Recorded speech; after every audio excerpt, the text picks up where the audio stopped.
जी, अपना नाम बताइएगा और आपका मसला क्या है, क्या पिटीशन यहाँ पे दायर की हुई है आपने?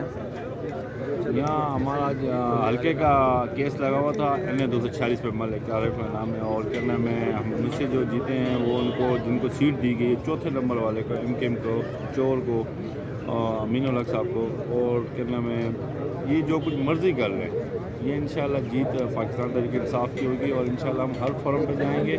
और पूरी कराची हमने क्लीन स्वीप किया है और पाकिस्तान तहरीक इंसाफ को मैंडेट मिला है।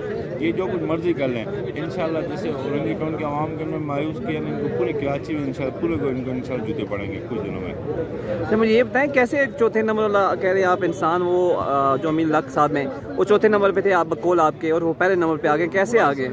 ये देखो मेरे पास सारे फॉर्म 45 हैं जो हमारे पास भी हैं, बाकी पार्टियों के पास भी हैं, उनके पास भी यही 45 हैं। लेकिन खाली एक MKM के पास वो जो 45 फॉर्म है वो अलग हैं जिनसे वो 14,000 को उन्होंने अपने 75,000 कर लिया। ये तब जिन्होंने बनाया उनको पता होगा कि उन्होंने उसको किस वो क्या खूबसूरत बहुत था मुझसे या कैसे उन्होंने उसको किया, अल्लाह ही जानता है उसको कैसे किया। तो PTI बेसिकली कराची की 22 सीटें हैं, कितनी सीटों पे आप समझते हैं कि PTI जीत रही थी लेकिन उसको हरवाया गया? 18 से 20 से 19 सीटें हम जीत चुके हैं कराची से पाकिस्तान तहरीक 45 के हिसाब से।